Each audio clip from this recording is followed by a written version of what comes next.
Bueno, hay un pequeño error en el título, la idea es tratamiento en cáncer de próstata sensible a la castración. Es muy parecido, el tema es similar. Em, entonces, yo sé que están cansados, voy a tratar de hacer la conferencia, sé que vamos atrasados, hacerla lo más concisa, precisa, práctica, y pues que tratemos de adelantarnos un poquito en el programa. Como conflicto de interés, ustedes lo saben, esta es una conferencia patrocinada por Janssen, y ahí abajo les pongo donde yo he tenido contacto con la industria durante el último año, es en investigación en el lado, pues, en la columna del lado izquierdo, he participado en varios advisory boards de la industria, y en el lado derecho soy conferencista de todos esos laboratorios, para que tengan en cuenta. Entonces, lo primero que les quiero decir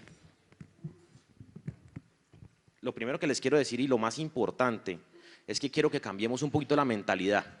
A nosotros nos enseñaron en oncología, nos dijeron que hay que pensar en la supervivencia global y que los pacientes tienen que vivir más, bueno, y una cantidad de cosas que sí, son obvios, son importantes, pero la oncología y el tratamiento de los pacientes con cáncer no solamente se basa en eso.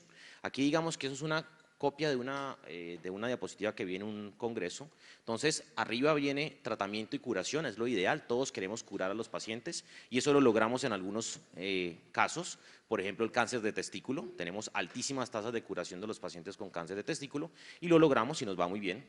Después, si yo no soy capaz de hacer una curación, yo debería pasar, entonces doy tratamiento y produzco una cronificación de la enfermedad. Eso pasa, por ejemplo, en VIH. En ese momento, pacientes que fallezcan de VIH ya no es la norma, sino es la excepción y se logra volver una enfermedad crónica. Si no somos capaces de hacer eso, entonces ya viene uno, bueno, voy a mejorar la supervivencia global, voy a hacer que la gente viva un poco más de lo que viven si no le doy tratamiento. A veces no logro eso, entonces lo que me sigue es retrasar la progresión de la enfermedad. Y aquí hay un tema muy importante que nosotros hemos dejado de lado, que es la calidad de vida. Es muy importante para ese paciente que así no vaya a vivir más, ese tiempo que vaya a vivir sea un tiempo de calidad, sin dolor, bueno, que pueda hacer sus actividades diarias. Después lo que sigue, y si no soy capaz de hacer eso, bueno, de pronto voy a retrasar los síntomas y si eventualmente no soy capaz de hacer eso, de pronto demoro tratamientos citotóxicos o demoro tratamientos que le vayan a producir síntomas adversos al paciente. Entonces, esto creo que es el mensaje principal que yo les quiero dejar y es muy importante no solamente pensar en supervivencia global, que sí lo vamos a hacer, pero pensar en otras cosas. Entonces, un poquito de historia y por qué quiero nombrar esto.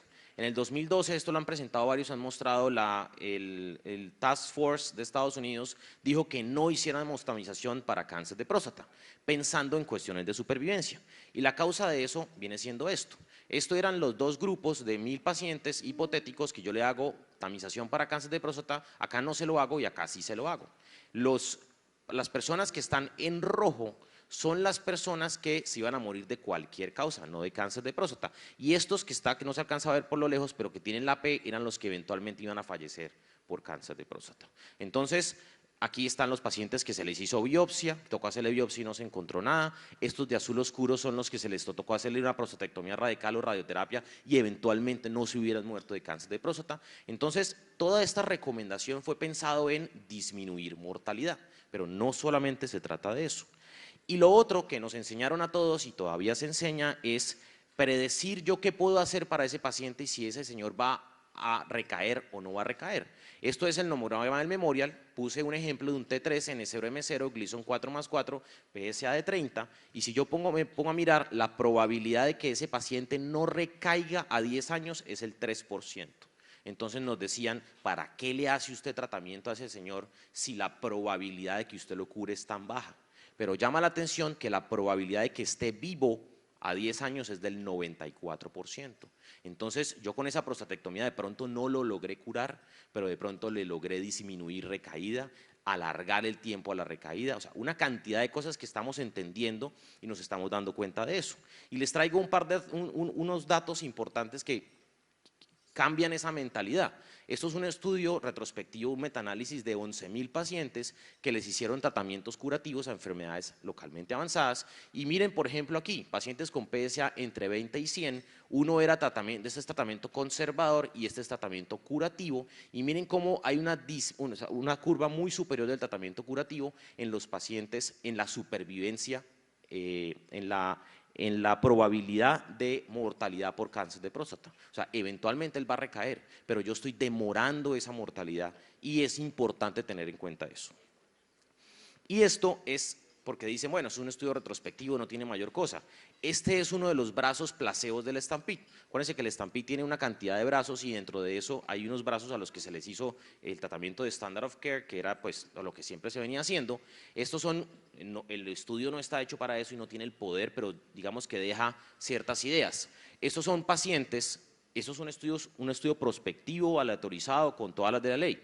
Entonces, pacientes N0, M0, que no se les planeó tratamiento con radioterapia, N0, M0 que se les planeó radioterapia y N positivo con lo mismo. Y si nos damos cuenta, al que se le hizo la radioterapia, miren la probabilidad de que ese paciente hiciera progresión dándole tratamiento con radioterapia versus no. Entonces, no solamente se trata de la supervivencia global, sino se trata de otras cosas. Entonces, pensando como nos enseñaron a pensar de decir, no, yo no le voy a garantizar a este paciente, no le voy a dar supervivencia global, se nos olvidó esto, que miren, esto es desde que inició la tamización de cáncer de próstata, la probabilidad de enfermedad metastásica en Estados Unidos desde que inició en los años 90. Miren cómo disminuyó de forma dramática la aparición de metástasis. ¿Y qué pasó después? Cuando se suspendió eso, miren qué pasó con la enfermedad metastásica. Empezó a aumentar de forma dramática la presentación de cáncer de próstata metastásico. Afortunadamente aprendimos de nuestros errores y en el 2018 la misma agencia reversó la recomendación de no hacer tamización y ya digamos que otra vez hay una recomendación de hacer tamización en los pacientes de riesgo entre 50 y 70 años, bueno, etcétera, etcétera, etcétera. Ahora bien, entonces vamos a centrarnos en pacientes con cáncer de próstata metastásico. La incidencia de esto varía dependiendo de los países y pues varía dependiendo del acceso a la tamización de cáncer de próstata y esos son unos más o menos el acceso a la tamización y tenemos que en Estados Unidos es el 3% y está subiendo y eso empieza a aumentar de forma dramática dependiendo de qué tan desarrollado es el país. Y esto es un modelo matemático con los estudios que tenemos actualmente, con la incidencia que tenemos actualmente, ¿cuánto sería la aparición de cáncer de próstata en esos pacientes? Entonces, esto es 2009 en Estados Unidos, el tiempo promedio de supervivencia de los pacientes es aproximadamente 13 años y nos vamos a centrar acá. Miren que la probabilidad de encontrar pacientes metastásicos de nuevo está alrededor de 15%. 1 de cada 6 pacientes en general se va a presentar como metastásico de nuevo en este modelo matemático en Estados Unidos. Imagínense cómo será en nosotros. Entonces, esto es el panorama general del cáncer de próstata, esto es la gráfica del PCWG3, donde tenemos la distribución desde enfermedad localizada hasta enfermedad metastásica resistente a la castración. Y el panorama que teníamos hasta hace un tiempo era así, relativamente sencillo, el cáncer de próstata era una cosa muy sencilla. En este lado de acá, prostatectomía o radioterapia, el paciente con una enfermedad localizada. En el punto de la mitad, cuando el paciente recaía, yo le hacía radioterapia o de pronto le hacía solamente hormonoterapia. Y cuando el paciente estaba desde metastásico en todo este panorama, solamente hacíamos tratamiento hormonal. ¿Cómo inició esto? Rápidamente conocemos todos este estudio del doctor Huggins y Hodge, donde describió el efecto de los estrógenos, pero ese no es el estudio más importante, ese fue el que lo describió y lo descubrió, pero el estudio más importante a mi forma de verlo es este, que es el estudio de veteranos, donde, miren, hicieron un estudio en los años desde 1960 hasta 1971, 11 años de reclutamiento de pacientes en ese tiempo y dividieron los pacientes, no tenían PSA, no tenían una clasificación AJCC, no tenían nada de eso, como se clasificaba en ese momento. Vamos a centrarnos en este grupo, que eran pacientes con enfermedades estadio 4, que era que tuvieran cambios al tacto rectal y más de, esta es la fosfatasa ácida que estuviera elevada o que tuviera enfermedad metastásica en las radiografías, ni siquiera teníamos gamografía en ese entonces. ¿Qué se hizo en ese momento? Se dividió a esos pacientes a estas opciones, placebo, orquiectomía más placebo, dietiletilvestrol u orquiectomía más dietiletilvestrol. Y oh sorpresa, en el grupo, en los pacientes estadio 4, o sea, los pacientes metastásicos, en el grupo de placebo contra orquiectomía más placebo, vemos que a 5 años la supervivencia pasó de 20% a 35%. Este es el único estudio positivo que tenemos de tratamiento hormonal en pacientes metastásicos frente a placebo. Y pues después de esto yo creo que no es ético hacer un estudio sin poner a un paciente con una enfermedad metastásica en placebo. Y a partir de ahí fue que empezamos a utilizar el tratamiento hormonal para el cáncer de próstata metastásico. ¿Qué nos dimos cuenta también en ese estudio? Miren, esto es la probabilidad de muerte por tromboembolismo pulmonar. Estos de arriba son los brazos que tenían dietiletilvestrol, estos de abajo eran los brazos que no tenían dietiletilvestrol, y independiente de la dosis, mire, placebo es la línea de arriba y las de abajo son la dosis del dietiletilvestrol, la mortalidad era superior en los pacientes a los que les dábamos dietiletilvestrol, y por eso esta molécula se dejó de utilizar como un estándar de manejo.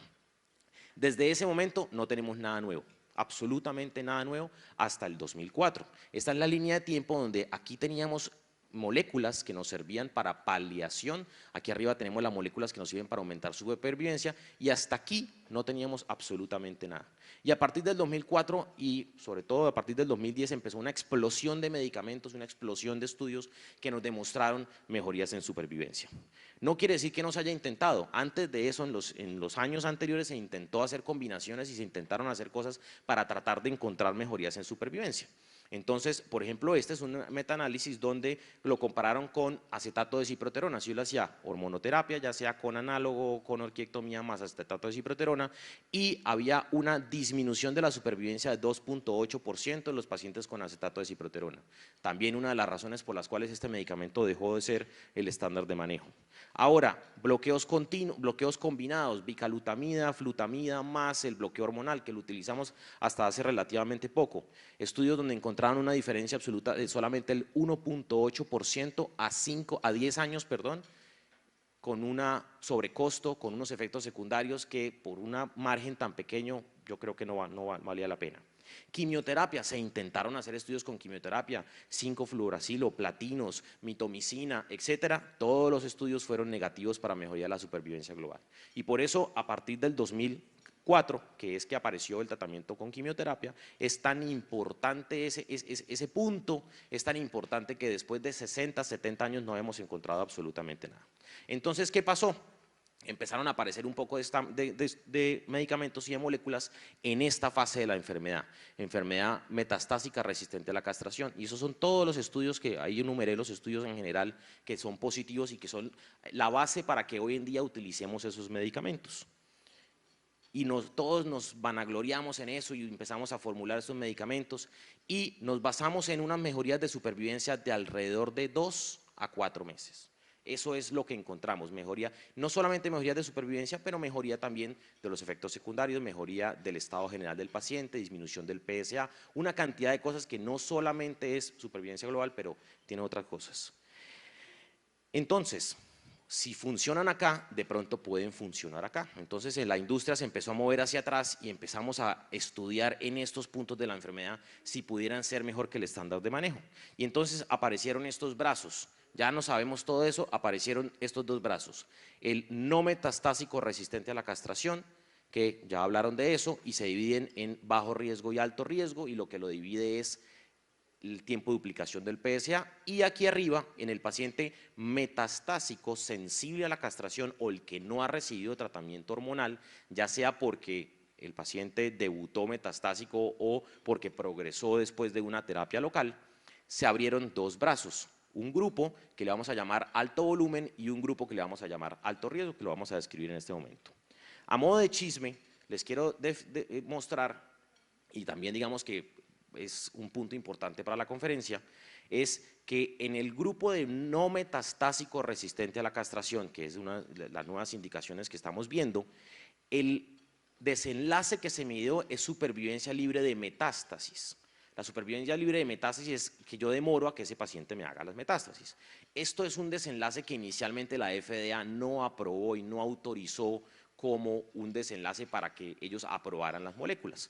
Tocó hacer un estudio y hacer un trabajo y decirle, mire, eso es un retraso que eventualmente me puede mejorar la supervivencia global. Entonces, este es un metaanálisis de 12.000 pacientes donde hicieron una comparación entre la supervivencia global de los pacientes y la supervivencia libre de progresión. Y miren cómo las curvas son casi que copiadas la una por la otra. O sea, se puede tener en cuenta que la supervivencia libre de metástasis es un surrogado de la supervivencia global en los pacientes con cáncer de próstata. Y por eso es muy importante retrasar la aparición de esa metástasis y muy importante pensar en dar tratamientos un poco anteriores. Ahora, la idea es basarnos en esto de acá. Hoy la conferencia es en este punto. Todo esto, digamos que es todo el espectro del cáncer de próstata, nos vamos a basar en este punto que es el cáncer de próstata metastásico sensible a la castración. Entonces apareció el docetaxel. El docetaxel y el Stampede, que es un estudio de múltiples brazos, se encontró, este es el brazo placebo, donde los pacientes no recibieron sino tratamiento hormonal. Miren cómo a un año hay una progresión de la enfermedad y una supervivencia media de 42 meses. Eso es lo que tenemos que empezar a mejorar de hoy en día, ese es nuestro punto de partida. ¿Y qué pasaba? Nosotros bloqueamos a esos pacientes, les hacemos bloqueo hormonal y habían tres posibilidades. Esto es un estudio viejo pero muy importante de la doctora Maha Hussein, donde yo puedo predecir el futuro de los pacientes dependiendo de cómo baja el antígeno prostático. Si yo tengo un paciente que rápidamente baja el antígeno prostático, miren, la supervivencia de este paciente es muy diferente al que no baja de más de 4. Entonces, aunque sea el mismo paciente, tenga la misma enfermedad, el tratamiento del bloqueo hormonal puede tener unas respuestas diferentes en los diferentes pacientes. Y es una cosa que tenemos que tener en cuenta. Entonces, aparecieron dos estudios muy importantes con quimioterapia. Este tercero fue negativo, que es el CHARTED, y el otro es el Stampede. Vamos a mirar el CHARTED rápidamente. Se dividieron los pacientes a dos brazos, uno que se le recibió tratamiento con bloqueo hormonal y otro bloqueo hormonal más quimioterapia. Muy importante, se dividen los pacientes en dos grupos, uno de alto volumen de enfermedad y otro de bajo volumen. El volumen lo determina el número de metástasis que tenía el paciente, si tenía 4 o más metástasis, y una de esas metástasis tenía que ser por fuera del esqueleto axial. Esqueleto axial en este momento definido como pelvis y columna. Por ejemplo, cráneo se tomaba como esqueleto apendicular y como se podía incluir ese paciente. O lo otro era que tuviera enfermedad visceral. ¿Qué nos demostró esto? En los pacientes de bajo volumen no se encontró una diferencia estadísticamente significativa y en los pacientes de alto volumen 17 meses de mejoría de supervivencia global. Estábamos hablando que hemos formulado cantidades de medicamentos porque nos ganábamos entre 2 y 4 meses, aquí nos estamos ganando 17 meses de supervivencia. O sea, es un número muy importante y muy significativo. Ahora el Stampede es un estudio, o son un grupo de estudios del Reino Unido, donde ellos lograron convencer a la industria de que les dieran el dinero, les dieran la plata y que la industria no tuviera injerencia sobre el estudio. Entonces tiene un peso importante que sea un estudio que es independiente a la industria. Se hicieron múltiples brazos, ya en este momento vamos como en el brazo 13 aproximadamente, y se hicieron las siguientes comparaciones. El estudio tiene una gran ventaja y es que se pueden hacer comparaciones directas porque son un estudio que va corriendo al mismo tiempo todo. Esto se lee de la siguiente manera: los que están en color amarillo o naranja son lo que vamos a analizar. Esta es la línea de tiempo donde la vamos a analizar. Los que están de color gris son lo que no vamos a analizar. Entonces, al analizar esos brazos, vamos a analizar el brazo C y el brazo E, que son pacientes que recibieron tratamiento con ácido zoledrónico, docetaxel y versus bloqueo hormonal. Entonces, en el global de los pacientes, el grupo que recibió tratamiento con docetaxel mejoró 5 meses la supervivencia global. Sin embargo, cuando nos basamos en solamente los pacientes con enfermedad metastásica, la diferencia en supervivencia es de 22 meses. Nuevamente, estábamos muy contentos porque encontramos entre 2 y 4 meses y aquí estamos hablando de 22 veces de mejoría de supervivencia global. Eso sí, no faltan los efectos secundarios, que la quimioterapia lastimosamente tiene unos efectos secundarios e inclusive tiene efectos secundarios grado 5, que es muertes, que es bajo pero se presentan las muertes, y lo otro son las neutropenias febriles que pueden estar alrededor del 10 o al 12%. Otro problema de la quimioterapia es que los pacientes hay pacientes que no pueden tolerar el tratamiento con quimioterapia. Esas son las recomendaciones del consenso de San Gales de cuando un paciente no es fit para quimioterapia. No lo vamos a discutir en este momento, pero tener en cuenta, una vez se le viene a uno a la cabeza, pensar en darle tratamiento con quimioterapia a ese paciente, si el paciente es fit o no es fit. Ahora vamos a abiraterona. En el mismo escenario, sensible a la castración, abiraterona hizo un estudio que se llama el estudio Latitude. es un estudio 1 a 1 donde se aleatorizaron los pacientes a abiraterona más prednisona más bloqueo hormonal versus placebo más bloqueo hormonal. Este estudio tiene una cosa importante, es que los de los pocos que tiene pacientes latinos, inclusive en Colombia tenemos 17 pacientes, uno de los estudios que yo les dije que participáramos en nuestro grupo, nosotros somos uno de los que participamos en este estudio, y recuerden que los estudios tienen unos análisis interinos que son obligatorios por ética médica, donde deben analizarse los resultados en cierto punto, porque si ya tengo resultados, pues no es ético continuar con el trabajo sabiendo que a algún grupo le va a ir peor. Entonces, la gran mayoría de pacientes, y acá los pacientes para poderlos incluir tenían que tener una enfermedad de alto riesgo. Alto riesgo es que tengan 3 lesiones metastásicas más enfermedad visceral o más Gleason 4 más 4D para arriba. Tenía que tener 2 de 3 de esos para yo poderlo determinar como un alto riesgo. Entonces, ¿qué se encontró en el análisis interino 1? Una diferencia estadísticamente significativa y por eso hubo que suspender el estudio y pasar todos los pacientes del brazo placebo a tratamiento con abiraterona. Entonces, el brazo placebo, vemos que la supervivencia media de estos pacientes es de 34 meses. ¿Sí? Recuerden que habíamos visto que en el Stampede la supervivencia media era 42, más o menos 34 meses es la supervivencia media de estos pacientes, y cuando miramos la abiraterona está muy superior que esto. Aún no tenemos el desenlace porque esta curva, pues hasta aquí fue que se paró el estudio y se analizaron los datos. Nos falta tiempo para que esta curva siga bajando y llegue a este punto y yo le pueda decir cuánto es la diferencia en tiempo entre la una y la otra. Pero eso es un resultado muy importante. Ahora, la sobrevida libre de progresión radiográfica también es muy importante y estoy demorando la aparición de esas metástasis que les estaba comentando, que la supervivencia libre de progresión es un subrogado de la supervivencia global, y con un HR de 0,47 una diferencia de 33 meses contra 14 meses. Le estoy demorando a ese paciente que haga metástasis, o le estoy demorando a ese paciente que esa metástasis se complique durante aproximadamente un año, no, un poco más, año y medio. Efectos secundarios, también hay efectos secundarios, todos conocemos el mecanismo de acción del acetato de abiraterona y los efectos secundarios, estos son los desenlaces secundarios que todos fueron positivos, beneficiando al brazo de abiraterona, y tenemos no hay dolor, el siguiente evento esquelético, inicio de la quimioterapia. Aquí viene otra cosa que todos los estudios dicen, si esto me va a demorar la aplicación de quimioterapia, teniendo en cuenta los efectos secundarios de este tratamiento. No tenemos resultados porque aún no se ha madurado lo suficientemente el tiempo del estudio para tener esos resultados. Ahora sí, efectos adversos, todos sabemos el mecanismo de acción. Estos efectos de adversos, los importantes son los subrayados de acá, los que le digo que son los más frecuentes por su mecanismo de acción. Hipertensión arterial, miren, grado 3, 20% contra 10%, un 10% de diferencia, una pequeña en desórdenes cardíacos, pero si ustedes miran efectos adversos grado 4 es inferior al 1%. Ahora, el grupo del Stampede también hizo un diseño y una publicación inmediata después del estudio Latitude, que esto, como les digo, le da un poquito de peso, que es un resultado que no tiene nada que ver con la industria, con el mismo esquema. Sin embargo, ellos hicieron una división, ellos hicieron una clasificación de los pacientes un poco diferente. Se podían ingresar 3 tipos de pacientes. Uno, pacientes de alto riesgo que estuvieran recién diagnosticados, no metastásicos, con ganglios negativos y que tuvieran 2 de los siguientes, un T3 o un T4, un PSA mayor a 40 o un Gleason de 8 a 10. El grupo número 2 es un paciente que después de un tratamiento local hiciera una progresión que ellos consideraran de alto riesgo y que tuviera más de uno de los siguientes, ganglios positivos, enfermedad metastásica, PSA mayor a 20 o un PSA mayor a 4 con un tiempo de duplicación menor a 6 meses. O lo otro es pacientes que se debutaran con enfermedad metastásica, ya sea como ganglios positivos o como enfermedad metastásica visceral u ósea. ¿Y qué se encontró? La gran mayoría de pacientes, entonces aquí tenemos pacientes que ni siquiera son metastásicos. La gran mayoría de pacientes M1 era el 50% del estudio y la gran mayoría tenía un Gleason de 8 o más.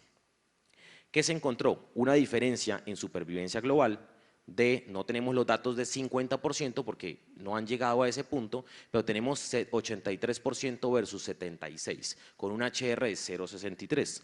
Sin embargo, cuando lo dividimos entre los que están metastásicos y los que son no metastásicos, en la enfermedad no metastásica aún no tenemos datos, o sea, es negativo y no tenemos datos porque le falta tiempo, porque esos pacientes que tienen una enfermedad menos agresiva, falta tiempo a ver si a este grupo les va a ir mejor o no les va a ir mejor. Lo que sí sabemos es que en el grupo metastásico sí hay una diferencia con un HR de 0,61. Lo mismo, supervivencia libre de progresión, miren cómo se abre la curva y cómo es de importante la diferencia entre las dos, e independiente de las características del paciente, la gran mayoría de todos los pacientes se beneficiaron del tratamiento combinado con acetato de abiraterona. Ahora, siguiente evento esquelético que les decía diciendo que es un surrogado de supervivencia global, miren cómo en los no metastásicos, pues obviamente no hay una diferencia, pero en los metastásicos sí hay una diferencia, 0,45 y una reducción del 55% en los eventos esqueléticos, y eso lo que estamos haciendo es un paciente que sabemos que tiene una enfermedad mortal, que eventualmente va a fallecer, estoy retrasándole sus eventos secundarios, su metástasis, dolor, fracturas hacia la parte final de su enfermedad y le estoy dando una muy buena calidad de vida en el intermedio, además de que le estoy aumentando la supervivencia.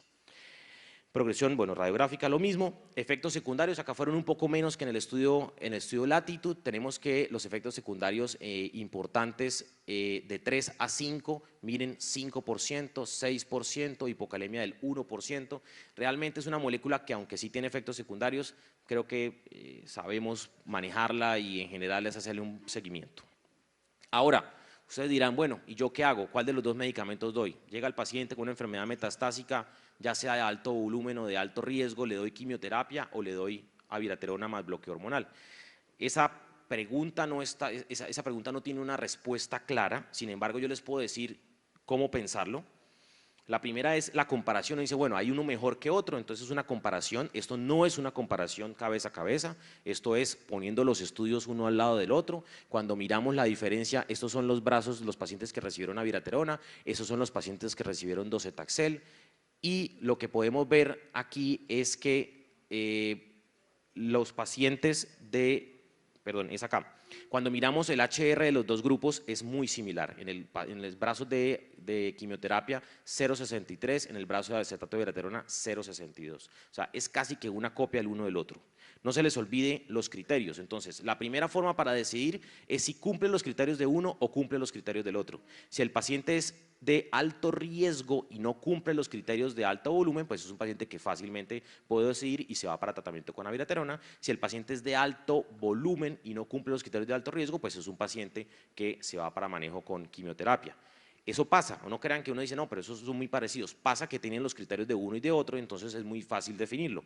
En la gran mayoría de casos tienen los criterios para los dos. Y si miramos las curvas y sobreponemos las curvas, miren cómo son las curvas de los dos tipos de tratamiento, con quimioterapia o con acetato de abiraterona. Por lo cual, en cuanto a efectividad, es exactamente lo mismo. Entonces, lo que sigue es pensar en efectos secundarios y calidad de vida. Entonces, esta es la curva del FACP, que es las escalas unas escalas importantes de calidad de vida de los pacientes. El brazo de arriba son los pacientes que recibieron acetato de abiraterona durante el tiempo. Esto aquí abajo está en meses, y esos son los pacientes que recibieron manejo con bloqueo hormonal solamente. Miren cómo se abre la curva y todos los pacientes que recibieron tratamiento con acetato de abiraterona tienen una mejoría importante de su calidad de vida versus los pacientes que no recibieron sino tratamiento con bloqueo hormonal. Si lo miramos en el Charted, bajo volumen y alto volumen, vamos a centrarnos acá, que es la indicación que tenemos. El grupo de pacientes con docetaxel es los pacientes con la línea azul. Inmediatamente se inicia el tratamiento, todos los pacientes tienen una disminución de su calidad de vida de forma importante, obvio por los efectos secundarios del tratamiento con quimioterapia, y después del sexto mes, que es cuando ya se acaban los tratamientos con quimioterapia, empieza a mejorar la calidad de vida. Entonces, un dato que les dejo ahí para que tengan en cuenta. Ahora, si comparamos los efectos adversos del uno y el otro, efectos adversos grado 3 en acetato de abiraterona, obviamente, hipertensión arterial, que hay que tener en cuenta, y es medicar a los pacientes y estar pendiente de ellos, hipocalemia y elevación de transaminasas. Grado 4, miren, la probabilidad de tenerlo es menor al 1%, grado 5 no tenemos, y si lo comparamos con los tratamientos de quimioterapia, miren, esto es en grado 4, 12% de neutropenia, 6% de neutropenia febril, y aquí inclusive 2%, de infecciones por neutropenia. Y grado 5 tienen menos del 1%, pero existe la posibilidad de muerte. En conclusión, tenemos unos avances muy importantes en el manejo de cáncer de próstata, no solamente pensar en supervivencia global, sino pensar en demorar, retrasar apariciones de síntomas y de metástasis, pero tenemos en un escenario donde estamos mejorándole la supervivencia a sus pacientes, aproximadamente 2 años, creo yo, es el punto donde más hay que intervenir la enfermedad y es el punto donde tenemos que invertirle recursos al tratamiento de estos pacientes. Muchas gracias.